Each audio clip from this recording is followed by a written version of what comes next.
Hello my beloved brothers and sisters in Christ. మీరు క్షేమమే కదూ? మీరు క్షేమం కోసం, మీ అభివృద్ధి కోసం దినదినము దేవుని సన్నిధిలో ప్రార్థన చేస్తూ ఉన్నాం. ఈ హోప్ ఫర్ టుడే సందేశాల ద్వారా కూడా మీరు ఆశీర్వదించబడాలనే ప్రార్థన నిండిన హృదయాలతో ఈ సందేశాలు మీకు అందిస్తున్నాం. ఈరోజు ఈ హోప్ ఫర్ టుడే సందేశం కొరకు లూకా సువార్త 8వ అధ్యాయము 50వ వచనాన్ని మీ ముందుంచుతున్నాను. లూకా సువార్త 8వ అధ్యాయము 50వ వచనం.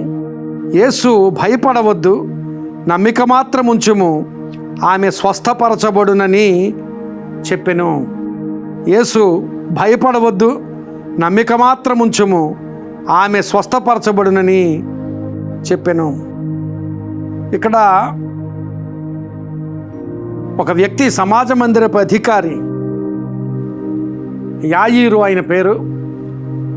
ఆయన యేసుక్రీస్తు ప్రభు దగ్గరికి వచ్చి, నా కుమార్తె చాలా బలహీనంగా ఉంది, చావ సిద్ధమై ఉన్నది అని ప్రభు దగ్గర చెప్పాడు. అంటే చనిపోవడానికి దగ్గరగా ఉంది, ఇక కొద్దిసేపట్లో లేకపోతే ఒక రోజులో చనిపోతుంది అది ఆమె. అలాంటి అనారోగ్యానికి గురైంది. అలాంటి అనారోగ్యంగా ఉన్న కుమార్తెను మా ఇంటికి వచ్చి నువ్వు స్వస్థపరచు అని ఆయనను అడగడానికి వచ్చాడు. యేసుక్రీస్తు ప్రభు అంగీకరించారు. సరే, ఈ యాయీరు ఇంకా మరి కొంతమంది జనసమూహం, శిష్యులు, వాళ్ళందరూ ఆ యాయీరు ఇంటికి ఆ కుమార్తె కొరకు వెళుతున్నారు. వెళుతూ ఉండగా మధ్యలో యేసుక్రీస్తు ప్రభువును ఎవరో ఆఫ్ చేశారు. అక్కడ యేసుక్రీస్తు ప్రభు ఆగి అక్కడ ఒక కార్యం జరిగించి మరలా కొనసాగాడు. ఇలాగూ సీరియస్గా చావసిద్ధమై ఉన్నది అని చెప్పిన కుమార్తె కొరకు ఆయన వెళుతూ మధ్యలో ఆటంకాలు వస్తే ఆటంకాల దగ్గర ఆగి సమయాన్ని గడిపి ఆయన వెళుతూ ఉన్నాడు. చావసిద్ధమై ఉన్న ఆమె దగ్గరికి త్వరగా వెళ్ళాలి కదూ. కానీ మధ్యలో ఆయన కొన్ని కార్యాల కోసం ఆటంకపరచబడవలసి వచ్చింది. ఆయన ఆగి ఆ కార్యాలు చేసి వెళుతూ ఉన్నాడు. వెళుతూ ఉండగా ఆ యాయీరు ఇంటి దగ్గర నుంచి కొంతమంది ఎదురొచ్చి, ఇంక రానక్కర్లేదు, ప్రభువుని తొందర పెట్టొద్దు, ఎందుకంటే నీ కుమార్తె ఇప్పటికే చనిపోయింది అని చెప్పారు. ఇంకా చనిపోయిన తర్వాత జరిగేదేముంది?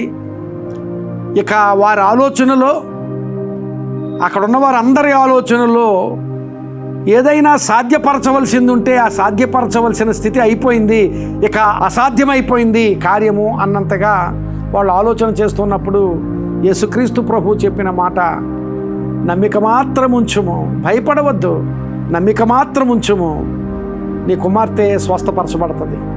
ఈ మాట చాలా ఆశీర్వాదకరమైన, పురుకొల్పు కలిగించే మాట. భయపడవద్దు, నమ్మిక మాత్రం ఉంచుము. ఈ రెండు మాటలు మీరు ఈ దినాన్ని స్వీకరించండి. మీ జీవితాల్లో ఎలాంటి అసాధ్యమైన పరిస్థితులు నెలకొని ఉన్నాయో, మీ కుటుంబాల్లో ఎలాంటి అసాధ్యమైన పరిస్థితులు నెలకొని ఉన్నాయో, ఇక ఎంతమాత్రం కూడా ఇది సాధ్యం కాదు, ఎంతమాత్రం కూడా ఇది జరగదు అనుకున్న పరిస్థితులు, ఎలాంటి క్లిష్టమైన పరిస్థితులు, ఎలాంటి మీ వలన కాని పరిస్థితులు నెలకొని ఉన్నాయో, ఆ పరిస్థితుల మధ్య దేవుడు నీతో మాట్లాడుతున్నాడు ఈరోజు. భయపడవద్దు, నమ్మిక మాత్రం ఉంచుమని. ప్రియులారా, అలాగూ నమ్మిక ఉంచినందున యేసుక్రీస్తు ప్రభు అక్కడ వరకు వెళ్ళరు, యాయీరు ఇంటికి వెళ్ళరు. యాయీరు మరణించిన కుమార్తెను జీవంతో మరలా లేపిన సంఘటన అక్కడ దేవుని వాక్యంలో చూస్తున్నాం. భయపడవద్దు, నమ్మిక మాత్రం ఉంచుము. నీ జీవితంలో ఏ కార్యం కొరకు నువ్వు కనిపెడుతున్నావో, నీ జీవితంలో ఏ ప్రయత్నంలో నువ్వు కొనసాగుతున్నావో, నీ జీవితంలో ఏ లక్ష్యం ఏర్పరచుకుని ఆ లక్ష్య నెరవేర్పు కొరకు ఆశతో ముందుకు సాగుతున్నావో, నీ ప్రయత్నం నువ్వు చేస్తూ ఉండు. యాయీరు ఇంటి దగ్గరికి వచ్చలేదు. యాయీరు వచ్చి ప్రభు దగ్గరికి వచ్చి ప్రభువుని రిక్వెస్ట్ చేశాడు, మా ఇంటికి వచ్చి నా కుమార్తెను స్వస్థపరచమని. ఆయన తీసుకుని వెళ్తున్నాడు. యాయీరు చేసే ప్రయత్నం యాయీరు చేశాడు, ప్రభు చేసిన కార్యం ప్రభు చేశాడు. నీవు చేసే ప్రయత్నం నువ్వు చేస్తూ ఉండగా ప్రభు మాట్లాడుతున్నాడు. ఆ ప్రయత్నం చేస్తూనే భయపడవద్దు, నమ్మిక మాత్రం ఉంచుము. భయపడవద్దు, నమ్మిక మాత్రం ఉంచుము. దేవుడు గొప్ప కార్యం చేస్తాడు. మరొక సందర్భంలో యేసుక్రీస్తు ప్రభు దగ్గరికి ఒక మోగదయ్యం పట్టిన వాడిని తండ్రి తీసుకుని వచ్చాడు. ఆ కుమారుడికి మోగదయ్యం పట్టి బాధ పెడుతోంది. ఆ తండ్రి ఆ కుమారుని తీసుకుని వచ్చాడు. అయితే ఆయన తీసుకుని వచ్చేసరికి ప్రభువు లేడు, శిష్యులే ఉన్నారు.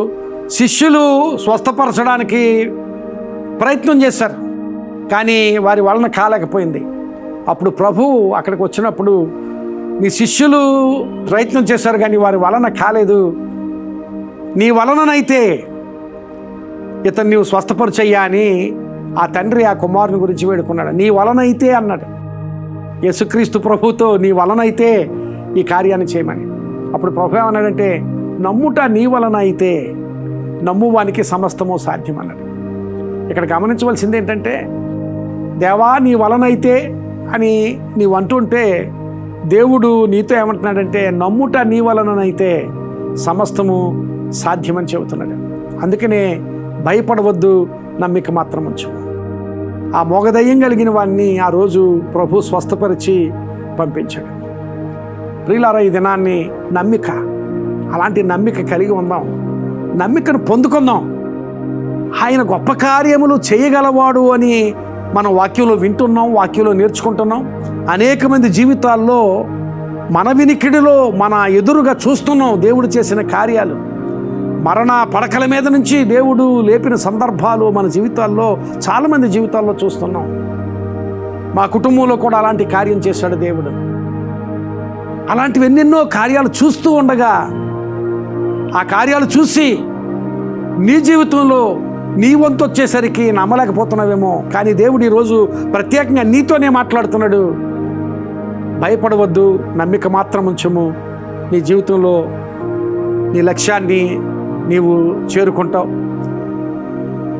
నీవే ఉద్దేశంతో ఉన్నావో ఆ ఉద్దేశం నెరవేరుతుంది. అలాగే ఏది అసాధ్యం అనుకుంటున్నావో అలాంటి అసాధ్యమైన కార్యాలు కూడా దేవుడు సాధ్యపరుస్తాడు.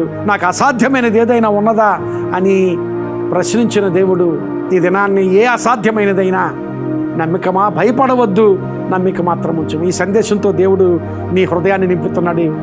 ఈ దినాన్ని భయపడవద్దు, నమ్మిక మాత్రం ఉంచము. ప్రార్థన చేసుకుందాం. ప్రియుడమైన మా తండ్రి, నిజమే ప్రభువా, నీ యందు విశ్వాసంతో భయం లేకుండా ముందుకు సాగినప్పుడు మా జీవితాల్లో అసాధ్యమైన కార్యాలు కూడా మేము సాధించుకోగలిగేటట్లు, అసాధ్యమైనవి కూడా మీరు జరిగించి మా జీవితాల్లో మమ్మల్ని కృతార్థులుగా చేయగలరని నమ్మి మా జీవితాలు మీకు అప్పగించుకుంటూ మా భయాన్ని విడిచిపెట్టి నమ్మిక మాత్రము ఉంచడానికి మేము నిర్ణయం చేసుకుంటున్నాం ప్రభువా.